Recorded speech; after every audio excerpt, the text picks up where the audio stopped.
So, Tyron, what's it like getting ready for the finals? Yeah, it's pretty exciting actually. I haven't really been a part of a full finals campaign yet. I had a quick taste last year with the Roosters final, and I loved every bit of it. So to have a full finals campaign on the horizon, it's pretty exciting, and looking forward to it. Are you sick of people asking if you're the most improved player on the continent? I don't think I am at all. I think there's plenty of players who have come out of the woodwork, and good examples Daniel Atkinson. I think he's been playing outstanding for the Sharks, and he tore us apart in the game through the year here. So I think he would probably get the crown. Did you ever play with him in Melbourne? Yeah, I actually through 2021 when we were up at Noosa in the COVID bubble, I was his roomie, so I'm good mates with Atco, and to see him going so well, it's good to see. Who's the better tradie out of you two? Probably him. I think I'll give him all the raps I can.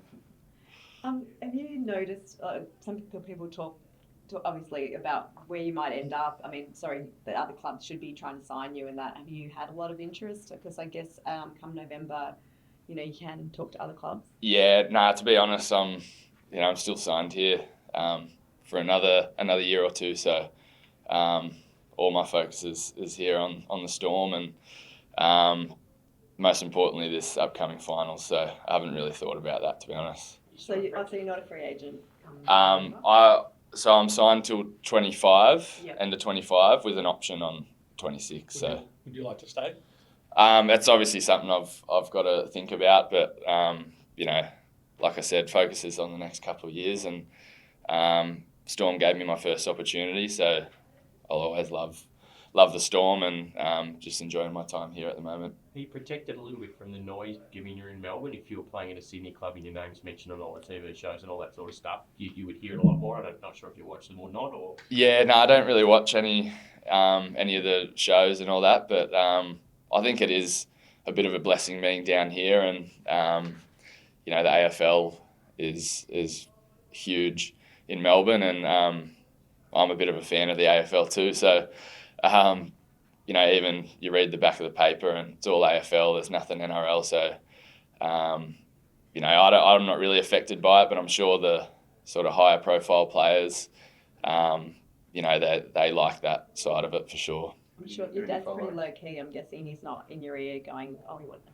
be following my footsteps." No, not at all. Dad's very cruisy, and he's just whatever we do. Me and my three siblings, him and Mum are very proud of us. So, two-part question: your relationship with Harry Grant, how's it sort of developed? And second part, who's the better server?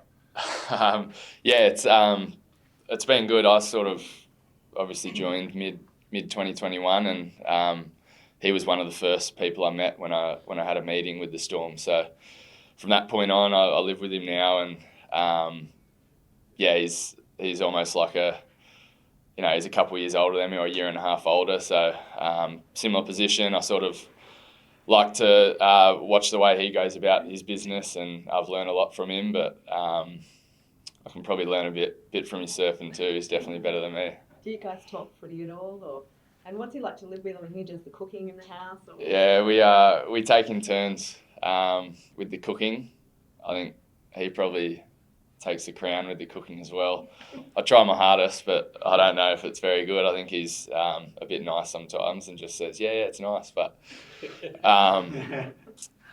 it's obviously it's cool living with him, and obviously, like I said, similar positions, and not only on the field, but the way he goes about his business off it. I like to sort of watch that, and not only him, but other people. We've got some of the best halves in the comp as well, in Munster and Hughesy. So I like to sort of replicate the way they do things too. When do you chuck their surfboard in the back of the car, and where do you go? I actually just went surfing yesterday. I went down to Bells Beach. I surfed Winky Pop. It was really good. I think there's been some good swell the last couple of weeks. I think it got up to probably 8 foot one day. You wouldn't have saw me out there, but it was good fun yesterday, and it's a good way to get your mind off footy as well. It's something I've always done. I've probably started surfing since I was about 5. My brother surfs, dad surf, and other people in my family and my mates. So something I love doing, and when I don't get in the water for a few weeks, I miss it.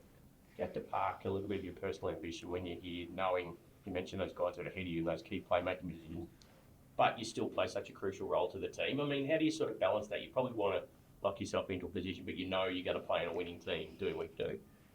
Yeah. I think it's honestly, it's the way you look at it. Like, I try and approach it as if I'm sort of learning from them, and I try and add parts to my game with things that they do.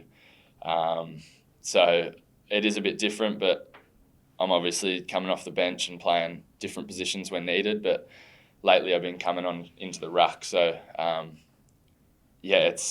just enjoy playing footy, and I'm grateful that I get to do it each week, and to do it in an NRL team is pretty cool. Shows how the utility position sort of evolved now. It's become such a crucial part of a team structure. We saw it in Origin as well.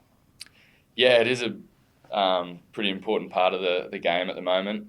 I think for us, like, it's obviously that part of the game where you can get injuries. So for me, I try and sort of practice as much as I can in different positions that I could potentially go on at. Like you saw a couple of times this year, I was put on the wing, which I'm probably not used to. But obviously preparation's a bit different, but I actually enjoy the challenge.